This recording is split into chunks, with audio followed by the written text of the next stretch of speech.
Hello, everyone, and welcome to our Grid Talks, where we'll be discussing building a diverse solar industry and creating career pathways in underserved communities. The purpose of our Grid Talks webinar series is to bring together leaders from the renewable energy field and environmental justice movement to discuss clean energy access and community-centered solutions. These webinars seek to amplify the voices of grid communities and share the stories, experiences, and work that are creating mission impact and systemic changes. My name is Kelsey Schrock. I use she, her pronouns, and I'm the Workforce Operations Manager at Grid Alternatives. Audience, also, thank you for being here with us today. Please introduce yourselves in the chat and say hello and where you're sitting. I'm very excited to introduce our three panelists, but first, a few quick event logistics. This webinar will be recorded and available later for you to rewatch. And for those of you who are unable to join live, your video and audio are automatically muted, but you can add to the chat and ask questions via the Q&A button. Be sure to submit your question to the panelists, as we will be getting to as many questions as we can in the end of this session. So let's get into today's event. Let's give a warm welcome to Doseki Apore, Executive Director of Women of Renewable Industries and Sustainable Energy. Dr. Janelle Hills, Director of Workforce Programs at the Interstate Renewable Energy Council. And Erica Simmons, Vice President of Equity and Workforce Development for the Solar Energy Industries Association. So a little context and background to why we're here today. The solar industry has been growing rapidly for years, and the passage of the 2022 Inflation Reduction Act will lead to a transformative expansion of clean energy sector in 2024 and beyond. Some reports suggest that the industry could employ more than 1 million people in the US by 2030. The big question is how we will recruit and retain new clean energy workers. According to the Interstate Renewable Energy Council's National Solar Job Census, as of December 2022, there were 263,883 solar workers in all 50 states, including the District of Columbia and Puerto Rico. So our panelists will discuss today their experiences implementing workforce development programs and the importance of the clean energy workforce that is diverse and representative of all communities, especially those that can most benefit from training and ensuring a just transition to clean energy. So to give you a little context, also want to share about my background and how I got into this work. So I've been working with Grid for 8 years, and prior to being in my current role on our workforce development team, I was a project manager for our international program in Nicaragua, where I saw firsthand what it takes to develop and lead solar projects alongside very remote off-grid communities, and how to approach sustainable community development as a foreigner, which was very humbling and gratifying. I also helped launch our all-women's solar installation training program in Nicaragua, which is what really flipped a switch for me. Seeing women pick up tools, get on a roof, become confident in their skills as they encouraged each other along the way was very incredible. When these spaces are built by us and for us, you can see how it slowly starts to shift the paradigms and culture. This experience showed me the value and critical need for creating career pathways for women and non-binary individuals, as well as other communities that have historically been left out of the solar industry. What grounds me in this work is Grid's theory of change, which is really the North Star for what we want to achieve. That the renewable energy industry models a diverse workforce, offering people of all backgrounds, family-sustaining careers, and entrepreneurship, bringing wealth to their communities. So I feel very honored today to be in this space with three incredible panelists who are all very much paradigm shifters and leaders within the workforce development space. So with that, I will go ahead and pass the mic to our panelists to introduce themselves and tell us a little bit about their current role and what brought them to this work. So I will pass it first to Doseki. Welcome and thanks for being here. Thank you, Kelsey, for that warm welcome, and really excited to be part of this. My name is Doseki Apore.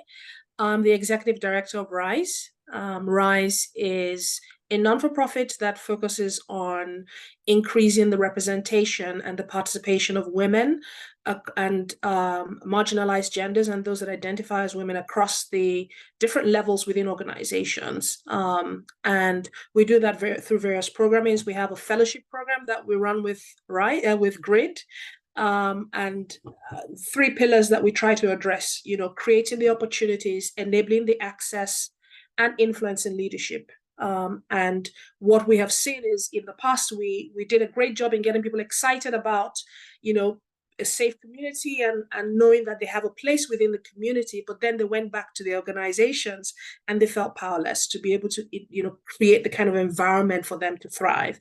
So for RISE, going forward, we're looking at how do we not just create those opportunities for more women to come and marginalized genders to come into the industry and stay within the industry, but also how do we enable the access and also influence the leadership so they can thrive within the industry.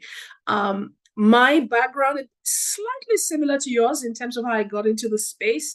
I worked in developing economy that focused on residential solar, but residential solar for off-grid communities or low-grid communities where they were not too bothered about clean energy. They just wanted energy.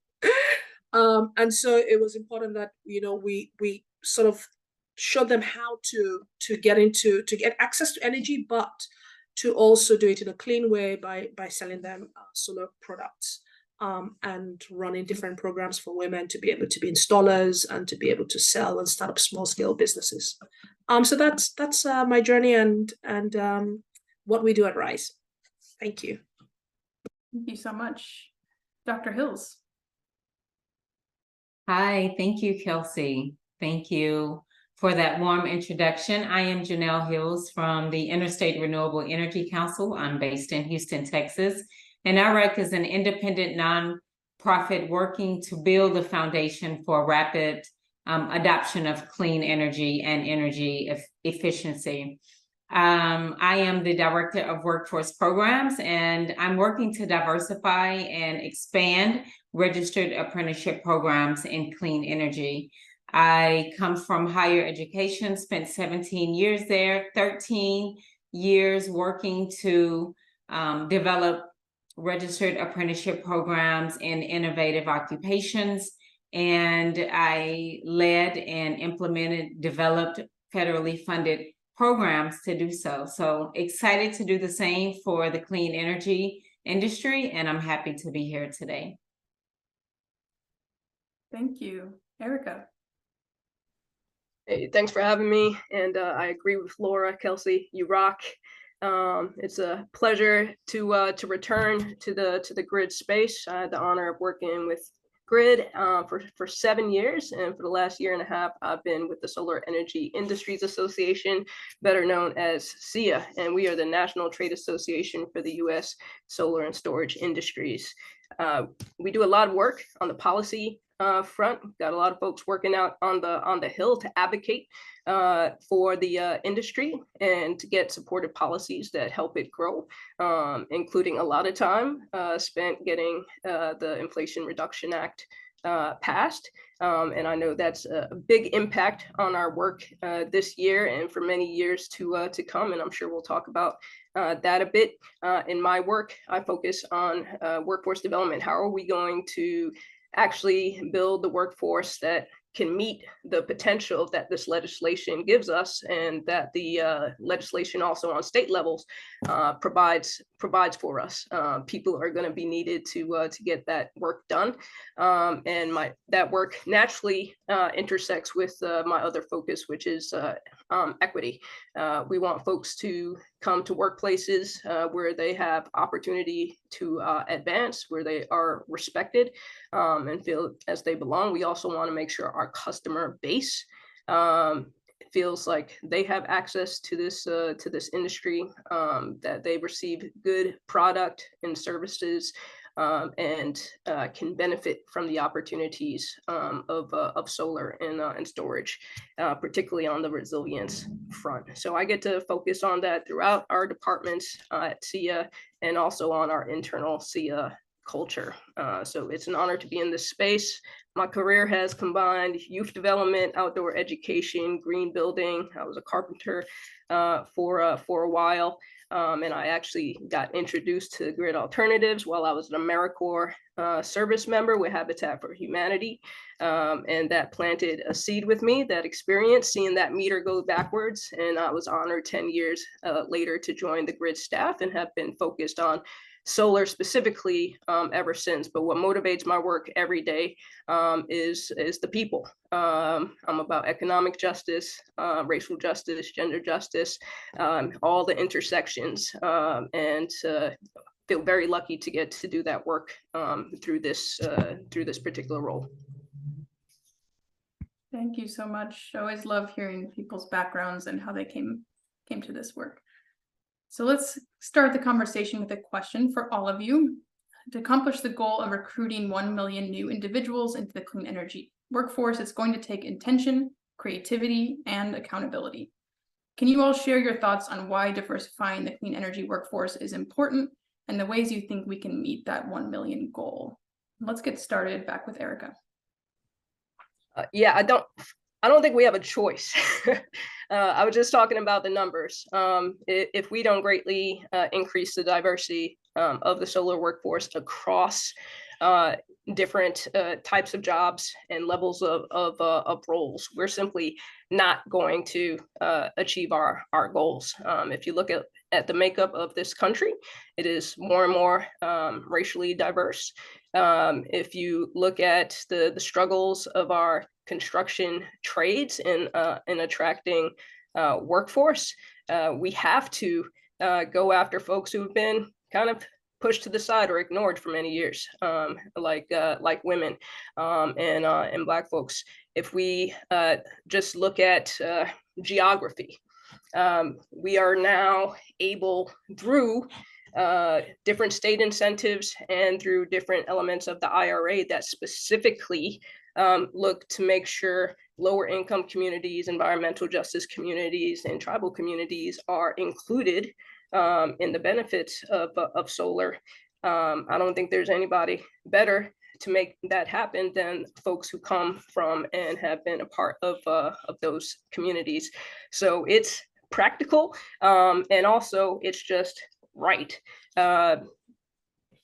It's about our future. It's about addressing climate change. It's about economic opportunity, and everyone should have an opportunity to be a part of that. And we need we've got a lot of work to do. We need tons of creativity in order to really rise to the moment. And I think many studies show, right, bringing diverse group of perspectives into addressing these challenges is going to allow us the innovation to really dig ourselves out of the hole that we've created. So I'll leave it at that.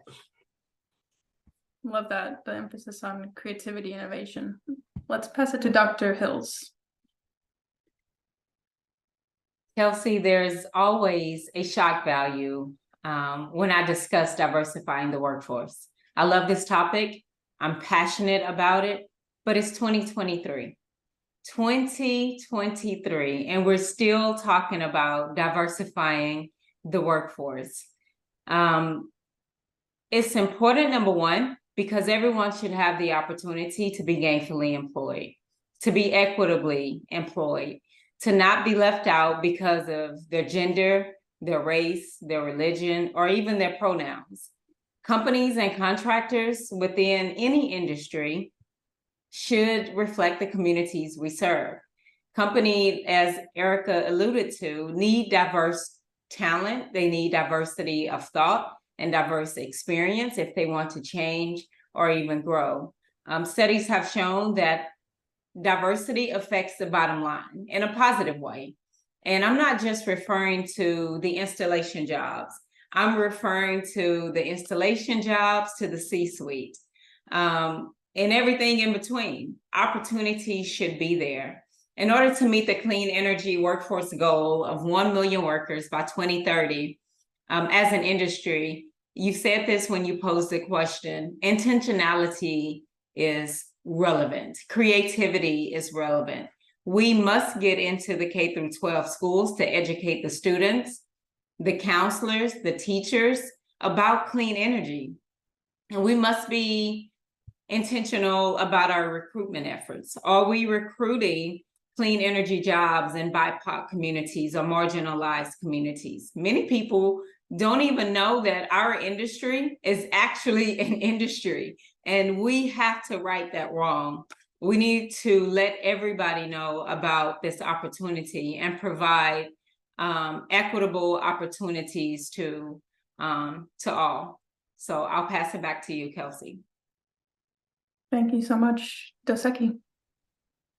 It's going to be hard to top what Erica and Dr. Hills have said, but I mean, I'm going to run on what they've said. If we look at the general world population, at least 50% are women or people that identify or born as women. It doesn't make, even for pure capitalists, it doesn't make sense to ignore that block, right? Because they're going to influence decision-making at the home. They're going to influence decision-making at some level.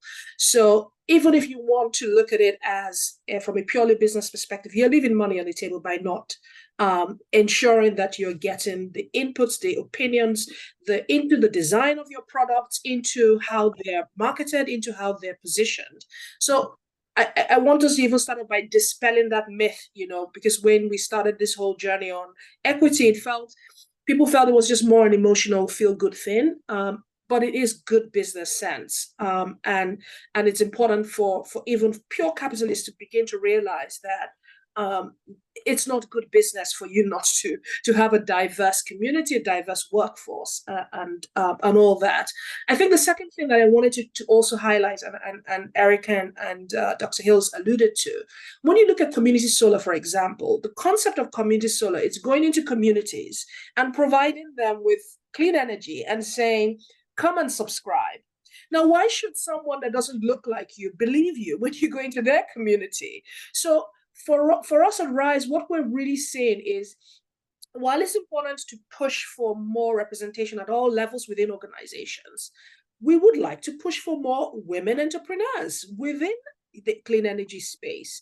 Because even when you talk about the IRA, the benefits don't go to employees. The benefits go to business owners.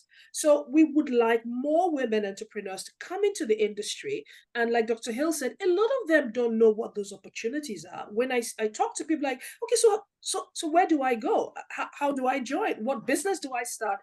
And we need to do a better job at letting people know what these opportunities are and making sure we're providing the channels and the platforms for them to access those opportunities. So I vaguely saw a post of someone saying, I've been applying for solar jobs for years. Why can't I get a solar job? So I'm not sure what platforms you're applying, but you have diverse platforms. The RISE has a job board where we encourage companies to come and look at, and we have over 500 diverse applicants that post their resumes there. So we need to also be creating that awareness and that opportunity of where can they access these opportunities? How can they access these opportunities?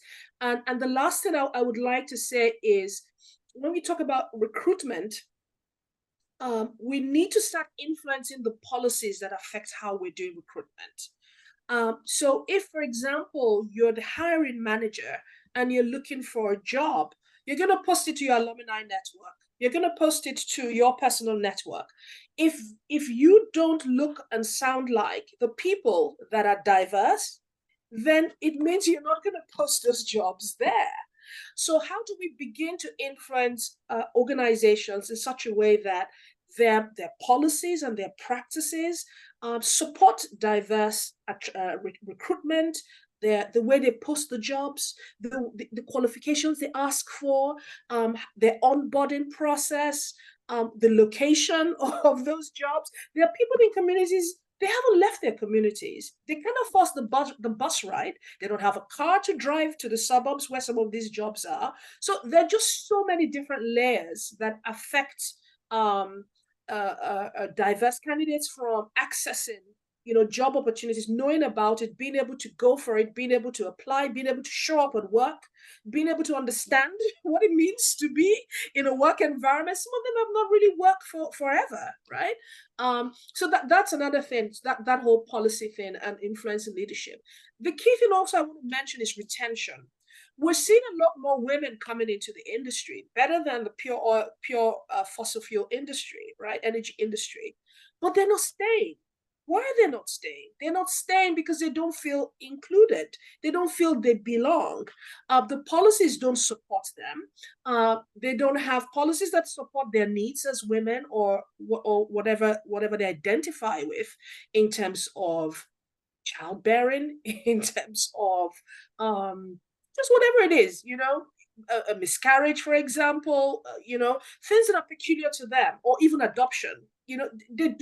Those companies don't have those policies. And so women and those that identify as women are just saying, fine, I can move around to earn more money, but I would prefer to go to a place or start my own business because I have that flexibility, I have that control, and I would like to explore that. So these are the things that I think we all need to be working on, organizations need to be aware of. And the last thing I want to highlight is we talk about the future of the workforce, right? And that is great. But the future of the workforce is not people that are in it now. It's people that are unborn. It's people that are, Gen X, Y, Alpha, right? And their needs are totally different. So how are organizations even getting ready for this future diverse workforce in terms of being able to create those policies that attract and retain them? There's some of them that they don't want to get to the C-suite. They just want to work 3 months in a year, 6 months in a year, and travel around the world. Can organizations handle it? What policies do they have in place to attract and retain these people? We want veterans to come into the clean energy space. The issues that they have, the support, the medical bills and healthcare that they require, totally different. How are policies, going to support this category of people that we're trying to get into the clean energy workforce? So I think when we look at retention, development, and when we look at attraction, development and retention, we need to look at it from the different demographics, the different cadres of not just existing, but the future workforce that we want to attract, and how are we ensuring we're building, the policies, the practices, and the enabling environment to be able to attract, develop, and retain these people. Love that. Thank you so much. So we're going to shift now and ask some questions specifically to each one of you. So we're going to start with Dr. Hills. I referenced earlier the 2022 IREC report, which many of us look forward to each year to have a better understanding of the state of the solar workforce. We know there are barriers for entry for individuals coming from underserved communities. Can you share more with us about the data that IREC collects and what we can learn from it, especially in the areas of recruitment and retention issues in the renewable energy sector? Sure, absolutely, Kelsey. The Solar Job Census is a great resource. As you know, the 13th annual Solar Job Census was published in July of 2023. This annual report is a comprehensive review of employment and workforce development solar jobs data nationwide and in all 50 states. It features an in-depth analysis on jobs by market segment, demographics, and workforce demographic trends. And I'm gonna reference a statistic that was in the Solar Job Census that kind of dovetails into what Doseki was sharing shortly. But this year's report also includes information on jobs in the battery storage sector and other clean energy industries. I also want to make note that the Solar Job Census defines solar workers as those who spend more than 50% of their time on a solar-related work. So the statistic and the census is full of information, even state by state. But one of the statistics I wanted to share is the proportion of women in the solar workforce increased from 27 in 2017 to 31 in 2022. That's okay, but not good enough. Black people made up of 9% of the solar workforce in 2022. 9%, which is considerably less than the proportion in the overall workforce. That is astounding. I mean, that just blows my mind. That's shocking. It's 2023 and Black people make up 9% of the solar job workforce. So we have work to do. Like Erica said, we're doing a lot of great things, but we're still missing the mark in a lot of areas. And that goes back to recruitment and retaining those individuals that you have hired. Thank you. So next question for Doseki. RISE is doing amazing work and being a voice for diversifying the clean energy industry. For some companies, hiring a person from a group that has been marginalized can be performative. At GRID, we often talk about going beyond just checking the equity box. So what are your thoughts on how we can measure the effectiveness of our work, and how do we hold renewable energy companies accountable for creating a diverse and inclusive workforce? Again, great question, Kelsey. Great question. It is difficult, is the simple answer. But I think just being able to have that honest conversation and say to ourselves, when we started this industry, the KPI was just get as many people that are non-white, for example, into the industry. And that KPI may have been great for a certain period of time. I think as we're evolving now as an industry, we now need to ask ourselves, what are the KPIs we need to be looking at that would show intentionality, that would show a commitment to actually walking the talk in terms of DEIJ. And I'm not sure that as an industry, we have those KPIs yet, but it is something that we need to develop. So we need to be looking at retention figures. I'm not sure we're looking at retention figures. Right now, we're tracking and saying we have this percentage of diverse group coming in. We have some, I know that SIA has some information about the breakdown at different levels, at manager, director, and senior levels, in terms of BIPOC and what constitutes those levels. And that is great. But again, it needs to go beyond that in terms of what are the retention figures? How do we get organizations to self-regulate? There are some organizations that publish DEI reports, but how do we get to institutionalize this? How do we get investors that are coming into the industry to have DEI as one of the checklists on their investment criteria? So they do have ESG checklists, to do investment. Why not DEIJ? How do we include that in the checklist? How do we ensure that when they're invested in companies, that they are looking at diversity at the C-suite, at the board level, in terms of the composition?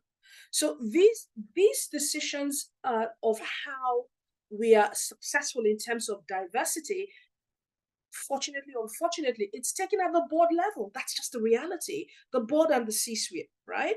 But we're not putting in metrics and KPIs to influence, board composition, making sure there's diversity there, especially and linking it to policy, especially as they're accessing investment credits, for example.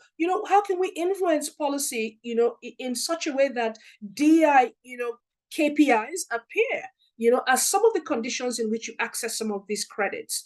And if we're not able to do that, I fear that it will be difficult to really see some of the traction that we do. We can all do great work as individual organizations, and it will culminate to significant results. Would it move the needle significantly, like Dr. Hills mentioned, where we're seeing, leapfrog figures in terms of representation? I am not sure.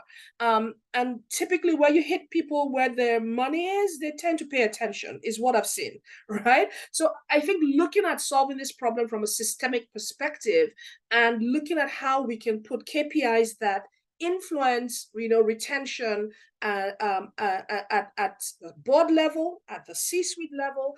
If you're accessing funding, how do we influence influence DEI KPIs at all these levels? I feel these are things that we need to look at to get organizations to take things seriously. Just even, for example, all three organizations on this call, IREC, SIA, and RISE, just coming up with a, sort of like a DEI check, or, that we say, these are the companies we feel that are actually walking the talk based on some KPIs that we've moved. I feel that would at least bring it to the fore, in terms of people actually. But we need to look at the KPIs and make sure they are aligned in terms of the stage of growth of the industry in which we're at, and the direction that we want to go as an organization. Retention is key.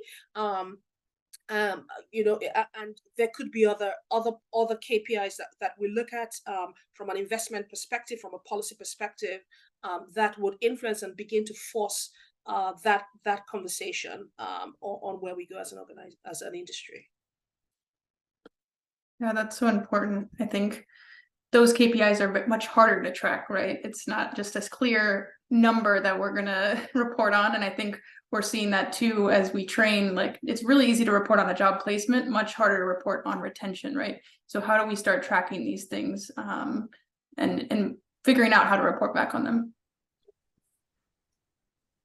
So next, I have a question for Erica. SEIA is a well-known industry association serving as the voice of the solar industry. How does SEIA work to ensure that the solar industry workforce is representative of underserved communities? Are there challenges you've seen in getting for-profit solar companies to work in partnership with workforce development programs that are charged with diversifying the industry? Yeah, thanks for that question, Kelsey. Yeah, and SEIA is very committed to not just diversifying the solar and storage workforce, but also making sure those opportunities are equitable and folks belong. And we have a ton of work to do. As an industry association, we have many methods of engaging with our members through committees and task force, through events. We just hosted over 40,000 folks in Las Vegas. Thanks to all y'all who came. I hope the content was excellent and you were able to make some good connections. Besides events, we've got webinars. We speak on a lot of other folks' webinars, just like this. So we do have a major voice, and part of our work is using that voice to plant seeds. I think building awareness constantly is part of our jobs. I kind of think of it as like a field, and we're planting seeds, we're watering, and we're like constantly trying to like till in different ways and try different things and see what grows, because what works for one company doesn't work for the other. What works for one sector of the industry doesn't work for the other. And guess what? We're trying to do stuff that honestly, right, a lot of industries haven't been that successful with. Right, solar and storage industry, the renewable space. Although we have a reputation like, oh yeah, you know, doing good stuff, and like that must be cool, but like our industry is influenced by the same culture, the same history in this country that has impacted everything else. So there's a lot to undo in regards to existing biases, existing cultures and structures that are within us as individuals and within the institutions that we work within and those who we partner with. So intention has come up a few times, and you know, we see it as our role to be intentional and committed. And it can't just be like, ooh, you know, there's a reckoning and like, let's say something about it, but it has to be kind of intentional every day. We're going to figure out how to do this as part of our work and influence our companies along the way. So building awareness constantly is important. Providing tools to our companies. We run a diversity, equity, inclusion, and justice certification. That's a company level certification that's really about supporting companies in taking action, right? It's you don't just take a course with us and then check a box. It's we provide you information and then you do stuff within your company to address that topic, submit what you've done. And we have some DEIJ consultants who score that. And I think it's important that folks realize what the vision that I think, you know, is shared across panelists here. It's not an overnight thing. It's not simple and easy. If it was, we would have done it already. And folks have to take steps or forward movement, right, in order to get there. And it's not always easy. So being able to show folks like, all right, you don't have to figure it all out today, but here's a step you can do. Here's another step, and here's some foundational things that can set you up for the rest. We also have our diverse supplier database. You know, the SECI's bringing up ownership, company ownership in this game for women, for people of color, for veterans, for folks who are with disabilities. Like, everyone needs to be a part of the game, but not everybody has access to the networks, the resources to do so. So we try to do things that help make those connections between the more resourced and larger companies and those who are just starting off or less resourced and connected, partially due to personal circumstance and a lot to do with our history and how wealth accrued and how wealth was stolen. So definitely focus on the entrepreneurs is so important. And I mentioned earlier, right, the IRA has certain incentives that are meant to make sure environmental justice communities are getting access to that technology, but it doesn't. Having that on paper and having programs in place is one thing. How that is carried out is another. We can carry out this work and still see wealth leave communities or not get into communities, even if panels end up on the rooftops, or even if some contractors within those spaces get the work. So one other thing that we at SEIA is doing, besides talking to our members, also speaking with environmental justice group, economic justice groups, organizations representing contractors and businesses of color, etc., working with both organizations that are represented here as well. We have to bring in more input than just the business input, because guess what? That hasn't gotten us where we need to be. And so working on mechanisms to have these groups talking to each other and finding those mutual benefits in order to carry this work out as positively as possible is a huge and challenging part of the work that, you know, I'm happy to be a part of. But we got to dig in. It's a lot. Data super important. Really blessed to have IREC as a partner. They've been putting out very important data in regards to our industry. We at SEIA just released a workplace survey. So instead of getting company level information, we're trying to get information directly from individuals who are working in this space to understand about their experiences and understand what the differences in experiences might look across demographics, across education, et cetera, so that we can learn, see what's going on, so that we can address inequities that are happening and measure that again and again and again, so that we can see if we're improving. And that's something we want to do in partnership with the industry. And again, that's kind of part of the seed planting that we can do when we have these numbers, when we have these stories to share. We can hopefully influence folks in taking part of the with the work. So I want to answer your question around kind of the working partnerships between for-profit employers and job training organizations, particularly in marginalized communities. I have seen, you know, through my different work, right? Many different challenges, some successes along the way, but I want to highlight the challenges so folks can be aware of it and think about addressing it. One key thing is time. You know how you didn't make dinner and you're hungry and you just can like go on an app, do DoorDash and get something at your door. Unfortunately, many companies I've experienced treat workforce like that. Oh, I need a worker. Oh, I'm just gonna go and try to get something done quick. But relationship building with training organizations is so important, and it's important that employers do not skip that part. Do not wait until you are in desperate need to then go see, oh, who can give me somebody, or not be in contact with folks for years and then suddenly be like, send me somebody tomorrow. Relationship building is super important, so that one, folks are like actively providing training that's relevant to most of the businesses in the area, so that trust is built, and they want to send folks your way, so that you have that communication, not just prior to somebody being placed in the job, but also after, so that we can best support those workers getting into companies, and also understand what might need to change in regards to that relationship and the training, and because folks don't want to feel used. Like, you only want to talk to me when you want something. What's up with that? Y'all know how that feels.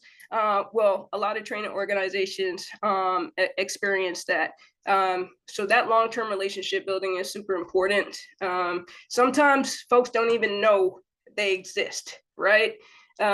Training organizations doing relevant work might not even know there's this industry out there who could use the very trainees that they're engaging and the skill sets that they're teaching in that space.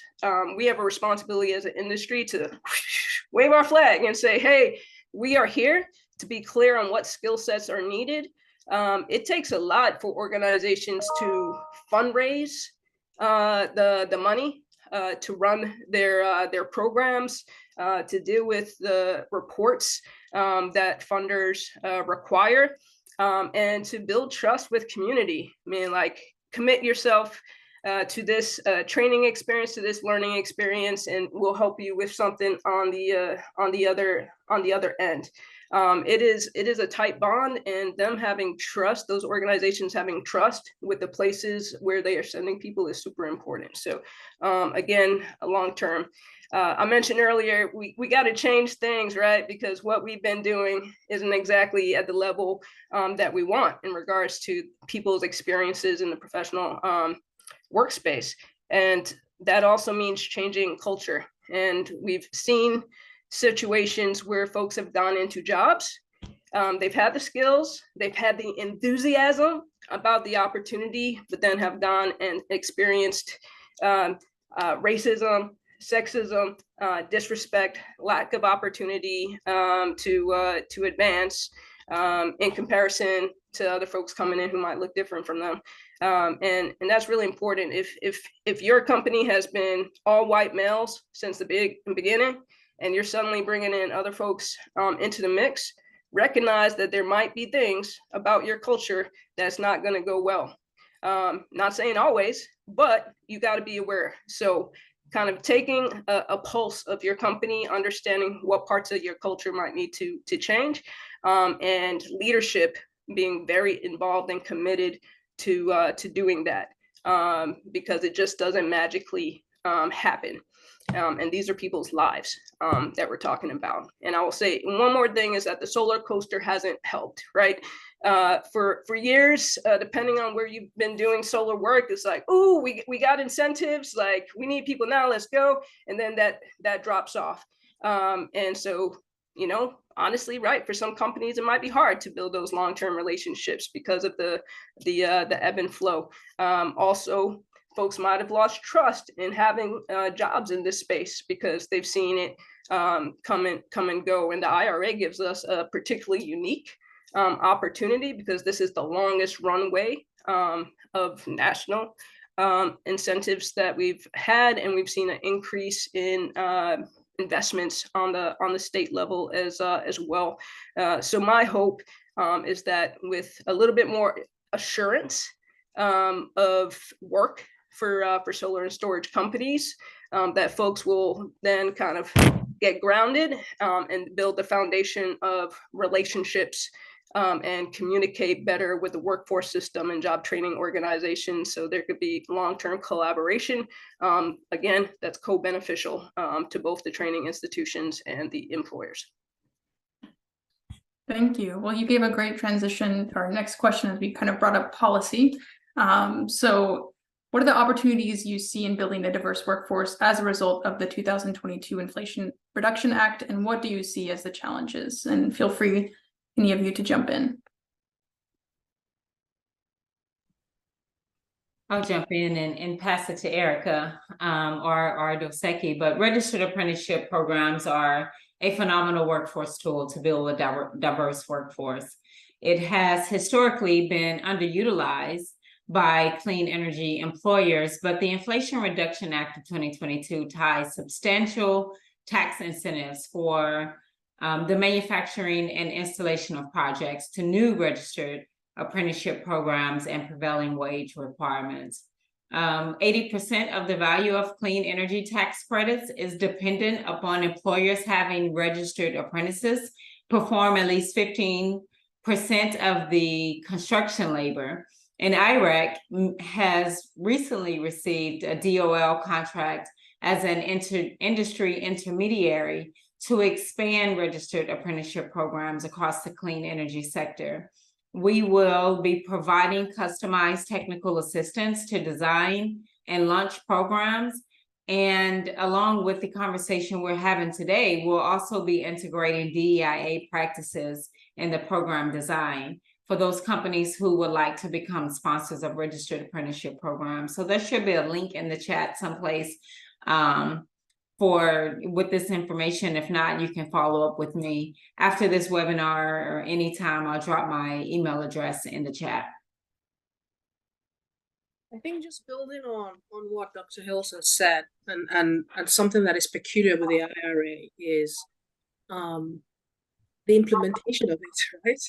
Is the key. So while the apprenticeship program, it's the great tool and something that I believe that we should all leverage on to see how we can use that to ensure that a more diverse community comes into the clean energy space.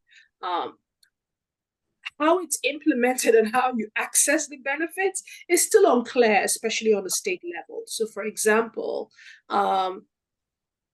if I have an apprenticeship program, if my organization is based in California and I have an apprenticeship program from one location, can that apprentice cover other operations in my other states and not have to join a specific state apprenticeship program? So these are like little implementation, I would say bottlenecks, but on clarity that, I think it's important that, I don't think it only cuts across to just apprenticeship program, it cuts across the entire IRA itself, in just being clear about how it is being implemented, especially at the state level, and just making sure that you don't have organizations circumventing the intent of the program.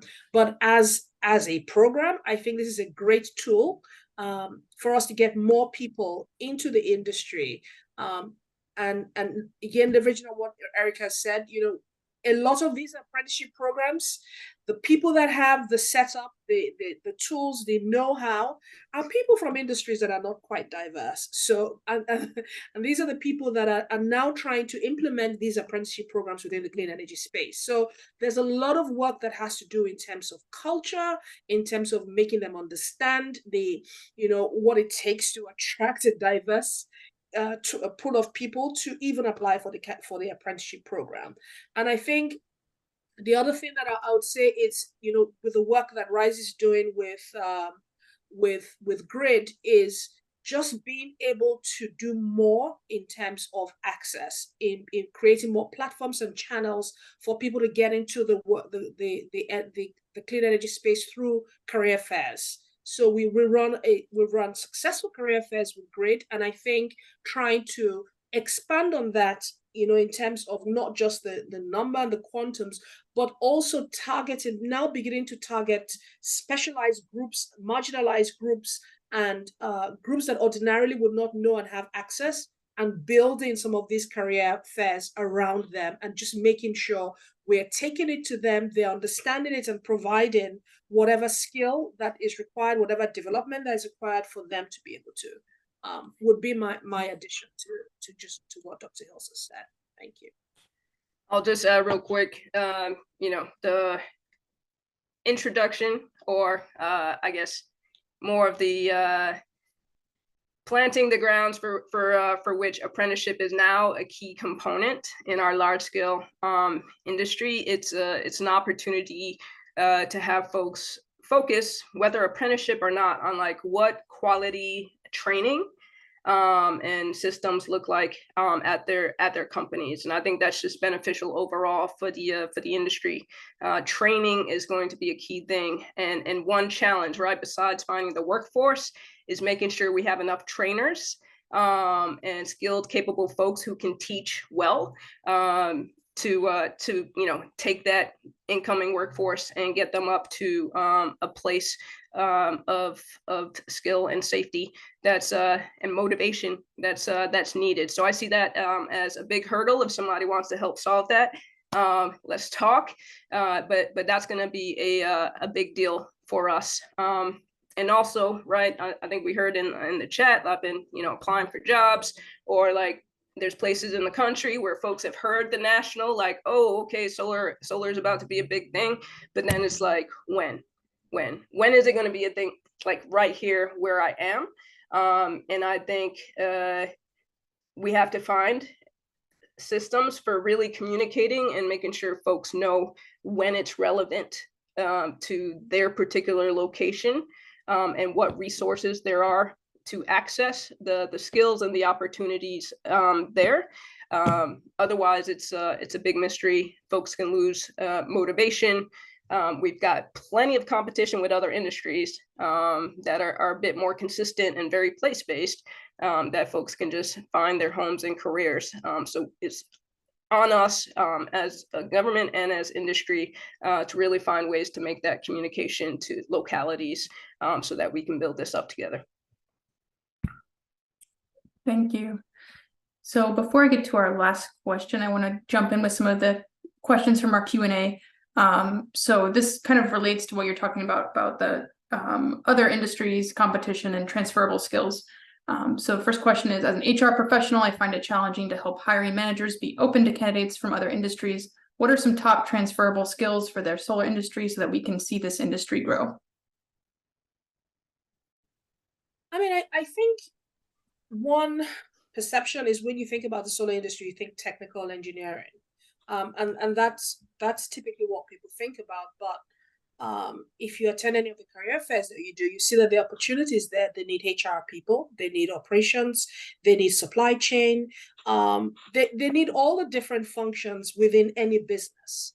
And I think the more we're able to make people understand that whatever skill sets they have, you probably require it, because any good business requires these skill sets. You require administrative skill sets, you require operations, you require supply chain, you require HR, you require business development, you require engineering, you require, electricians, you require technicians. So all these skill sets are required within the industry. And I think the more we can let people know that these are the skills, the broad variety of skills that are required within the industry, it will begin to make them feel that, I only have to be stereotyping to a particular thing.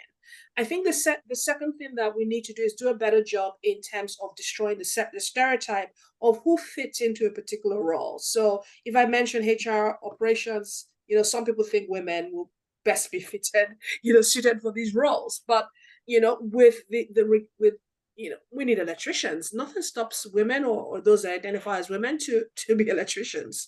And there's data that shows that even the quantity of electricians that we need have not yet been born for the future, because the older ones are going to retire, and we need new electricians to come in. And if we keep on thinking an electrician needs to be a certain race and a certain gender, then it makes it difficult for us to even open up our minds to see that there are people that have the raw skills and the raw talents too.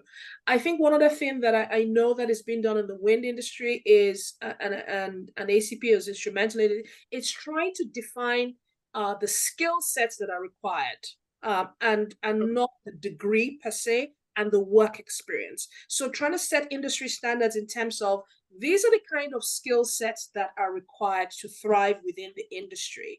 And when you look at it from that perspective, then it means that I don't have to have 10 years work experience to come into the industry. I just have to have these particular skill sets and these particular abilities, and then I have a place. So all those, but again, it's really getting that information out, communicating consistently, and letting people know that and that there's a place for them. And RISE, we're launching a program called the RISE Advocate Program, where we've built a toolkit that and our alumni, our community, our fellows, they'll take the toolkit and go into their respective organizations, their churches, their mosques, their Boy Scouts, Girls Guide, their alumni, and they will essentially just talk about their journey, how they got into the clean energy space, and then list out all the different opportunities that exist within the clean energy space.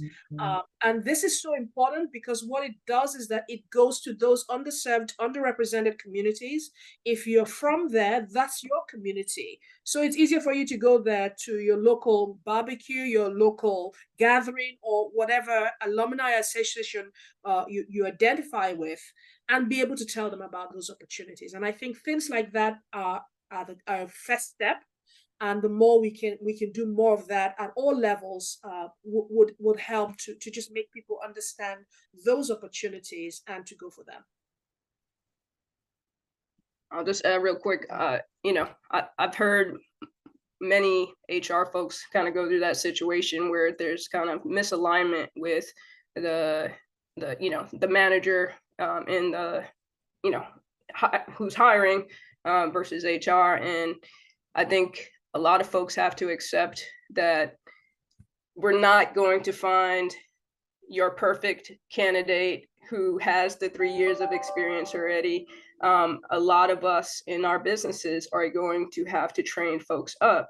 And I think what Doseki is saying in regards to like focusing on like the skill sets, right? Really understanding what's required for the job, understanding within your institution what you're prepared to train folks on, and getting alignment on that between HR and the hiring supervisors is super important. It's not exactly easy, depending on how leadership is supporting that and advocating for that. But I think a lot of folks are going to be in that situation. If we're to double in size, there's not going to be a bunch of people with experience already, right? We're not a long-term established industry, and employers, whether it's investing in training within your company or partnering and investing with training in the communities that are nearby, the industry has to invest. We cannot expect folks to just show up and know, and we can use all sorts of skill sets across the industry. No, we are at time, and we are want to get one more question in there before we let you all go. A question from a General B contractor that's kind of related to what we've been discussing. How am I supposed to retain workers and keep paying with them when I have little or no work for days and weeks at a time? Anybody want to speak to that one? That is a challenge. That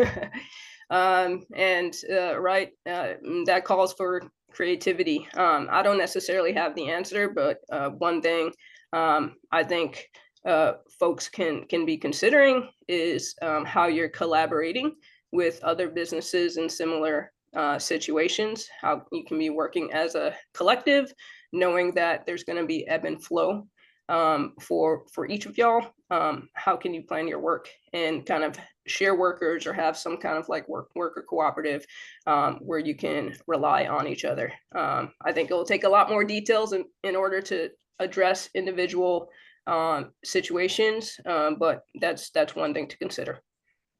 So yeah, I think that's like a business course that that you need an answer to. But there are no easy answers. It's just the honest truth, and you need to just look at, like Erica said, what are the best ways to just leverage on my investment. I already have an investment as a company. I've invested in certain things. Can I use those things for something else to generate additional revenue within the industry? So I've invested in training my people. I've invested in hiring certain people. Do they have multiple skills? Do they have cross-functional skills that I can offer to other organizations? We're talking about the apprenticeship program, for example. We're talking about requiring more trainers. There are going to be organizations that are looking for trainers, for example, for the apprenticeship program.